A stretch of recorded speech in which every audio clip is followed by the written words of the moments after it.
what Mattel's been doing with some of these XRS releases. By that, I mean taking a car who's pretty rare in their normal form and releasing a variant of them so that people can at least get a Steve Slick LaPage for their collection, even if it's not the normal one. But I'm a bit disappointed with this guy, as compared to the really fun and excited expressions on the rest of the XRS cars, even the cars of his exact same model. Steve kind of got the short end of the stick, just reusing his normal die-cast expression.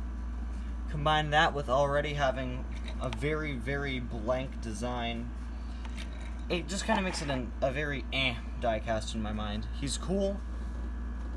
I'm happy that I picked him up and that he's been released so that people who don't have the Next Gen 4 pack can get a Steve Slick LaPage. I don't know, he wouldn't be my first pick for an XRS car. Anyway guys, welcome back to yet another review. Today we're going to be taking a look at this guy right here, the Mud Racing Steve Slick LaPage. So, let's get started. Very nice artwork there.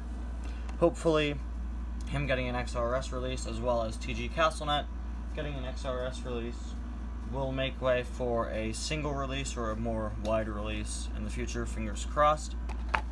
Got the typical packaging. The Extreme Racing Series, or XRS, is a high-octane challenge that takes Lightning McQueen and his his racing friends to a new level of competition. The first event of the series celebrates Mud and Mayhem at Thunder Hollow. Lightning and his fellow Piston Cup racers will learn the skills it takes to compete as extreme racers. Got the rest of the line there, the rest of this wave. Why is Leakless one word? Leakless isn't one word. I don't know, that one's a bit strange to me that Leakless is one word.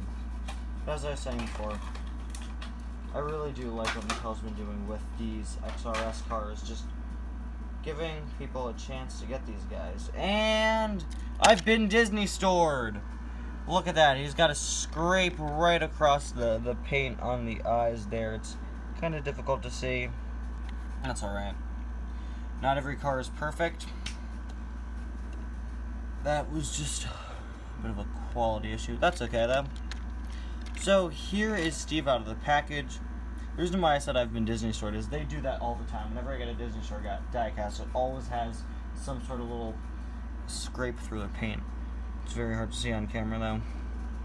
So here's Steve out of the package, and like I said, I'm a bit disappointed with his expression, just reusing the one from the diecast, but it does give him a kind of cool grin. Of course, being a repaint of the XRS Next Gen Leakless and the XRS Verity Pedal, he's got that pretty nice grin there. So he's got kind of a cool, confident smirk going on. Got the XRS logo over the Trunk Fresh logo. What's interesting though is that on Steve, normally the Trunk Fresh logo is at an angle, and as you can see from Leakless and from a couple of the other XRS cars, most of the time they just spray paint the XRS logo over their normal sponsor logo. So it's kind of weird that they didn't do that for Leakless, but for him they got rid of the Trunk Fresh logo and sprayed this over it.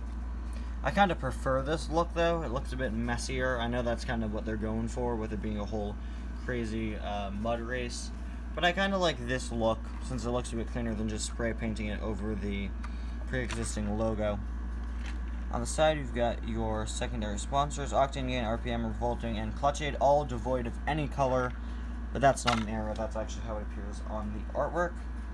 XRS, I really like how the X is this same shiny kind of foil green material that the green on normal Steve is.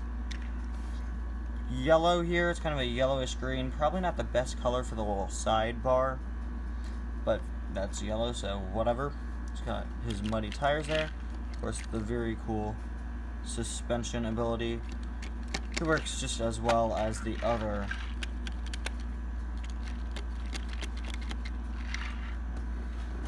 cars of his model. So pretty springy, pretty bouncy, pretty loose. XRS logo over there. We got the Trunk Fresh logo up there. I'm pretty sure this is inaccurate though. I don't think he's supposed to have this section as green. It's not. As this side, left side, shouldn't have that foil. The original one doesn't, and also that material is supposed to just be on this side, carrying like over through that streak. So that's pretty weird. Okay, that's there.